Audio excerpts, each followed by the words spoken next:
नमस्कार, मैं अबरार खान यूट्यूब मंच से। आज एक नई घटना सामने आई है जिसमें कि राहुल गांधी, उद्धव ठाकरे, ध्रुव राठी, संजय राउत और कई लोगों के नाम पर याचिका दर्ज की गई है और उसमें मांग की गई है कि इनके खिलाफ मुकदमा चलाया जाए। उसकी परमिशन मांगी है मुंबई हाई कोर्ट से। तो जो भी नए साथी जुड़े हैं, चैनल को सब्सक्राइब कर लें और ज़्यादा से ज़्यादा लोगों तक शेयर कर दें। मामला ये है कि अभी चुनाव के टाइम पर राहुल गांधी, उद्धव ठाकरे और ध्रुव राठी के खिलाफ ये मामला दर्ज करने की बात कही गई है। कि ये खबर हम आपको द हिंदू के हवाले से बता रहे हैं और लाइव लॉ ने भी इसको छापा है, प्रकाशित किया है। अभी ये शाम को 4 बजे के आसपास ये खबर प्रकाशित हुई है कि मुंबई में याचिका में दावा किया गया है कि उक्त व्यक्तियों ने हाल ही में हुए लोकसभा चुनाव के बाद ईवीएम की कथित हैकिंग के बारे में एक समाचार लेख साझा करके एक विचाराधीन मामले में कथित रूप से हस्तक्षेप किया है, जो एक फर्जी खबर थी, जिसमें कांग्रेस नेता राहुल गांधी, शिवसेना से उद्धव ठाकरे,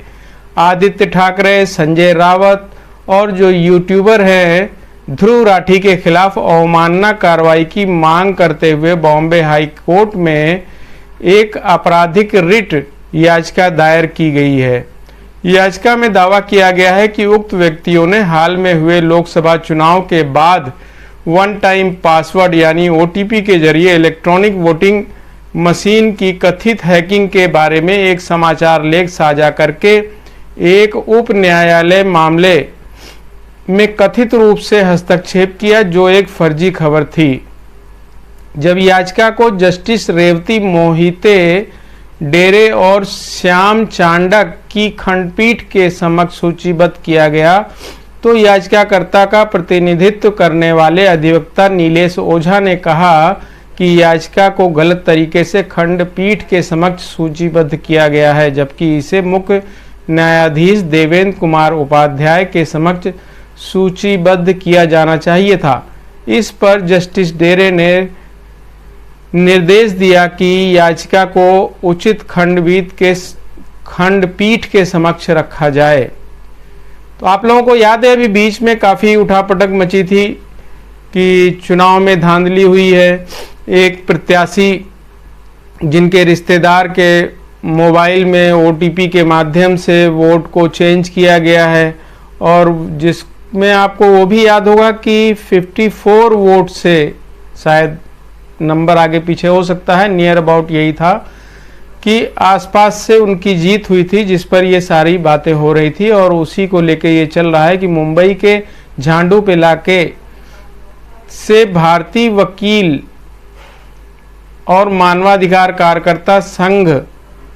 द्वारा दायर याचिका में आरोप लगाया है कि एकनाथ शिंदे के नेतृत्व वाली शिवसेना नेता रविंद्र वायकर ने लोकसभा चुनाव में मुंबई उत्तर पश्चिम सीट में 48 वोट में, जो 54 बोल रहा था, वो 48 वोट के अंतर से जीत हासिल की है। बाद में श्री वायकर के रिश्तेदार के खिलाफ वोटों की गिनती के दौरान मोबाइल फोन का इस्तेमाल करने के लिए एक प्राथमिकी दर्ज की गई। इस घटना को शहर के एक अंग्रेजी दैनिक और मराठी अखबारों में प्रकाशित किया गया, जिसमें कहा गया कि ईवीएम मशीन को एक ओटीपी द्वारा अनलॉक किया गया। एक दिन बाद चुनाव आयोग और मुंबई पुलिस द्वारा एक प्रेस नोट जारी किया गया, जिसमें कहा गया कि समाचार लेख झूठे थे और इस पर अखबारों ने एक शुद्धि पत्र जारी किया था, यानी उन्होंने माफीनामा जारी किया था।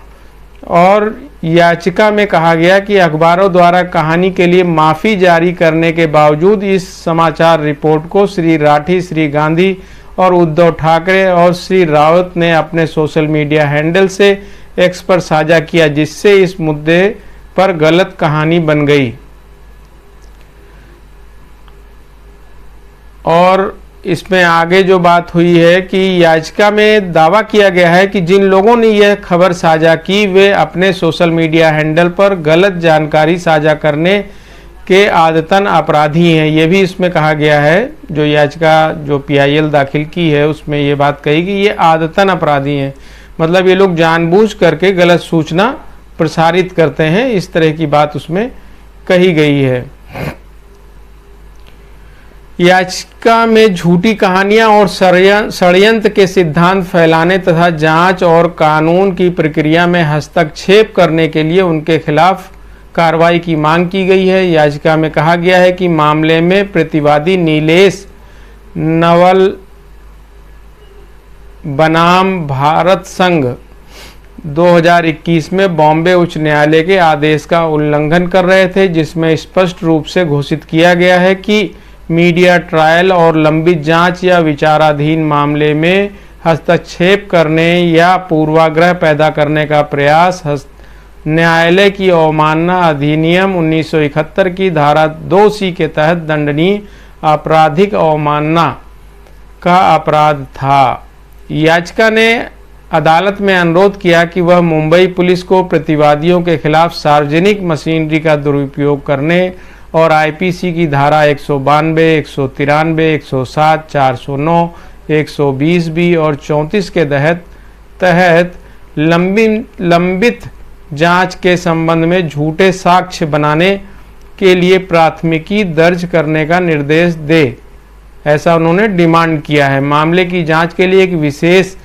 जांच दल गठित करे और प्रतिवादियों के सोशल मीडिया खातों को हटाने और उक्त समाचार पत्रों का पंजीकरण रद्द करने का निर्देश दे। इस तरह की ये एक PIL मुंबई हाई कोर्ट में आज दाखिल की गई है, जिसमें कि आपको हमने नाम बताया कि राहुल गांधी, शिवसेना के जो नेता हैं उद्धव ठाकरे, उनके बेटे हैं आदित्य ठाकरे, उनकी पार्टी के ही संजय रावत और यूट्यूबर ध्रुव राठी के खिलाफ ये बात कोर्ट में आई है। और ये बात जो सामने आई है ये वही मामला है जिसमें कि कहा गया था, काफ़ी दिन तक उस पर हलचल होती रही सोशल मीडिया के माध्यम से,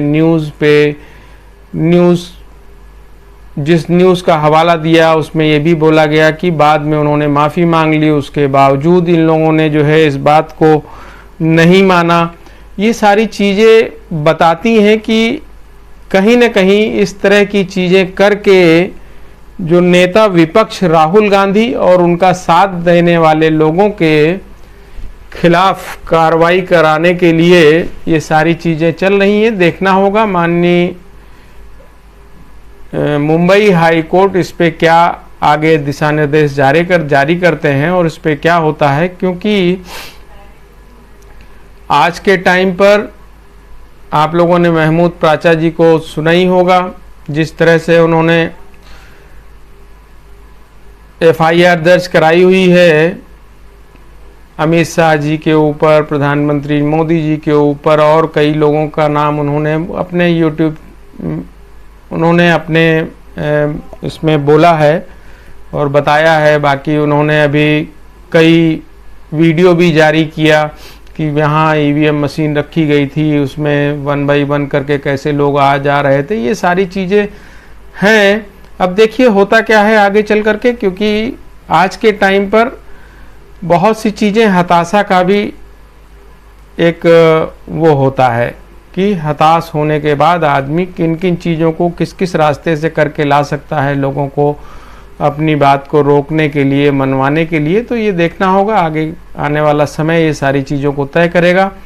तो बहुत बहुत धन्यवाद। जो भी नए साथी चैनल से जुड़े हैं, चैनल को सब्सक्राइब करें और ज़्यादा से ज़्यादा लोगों तक शेयर करें। बहुत बहुत धन्यवाद।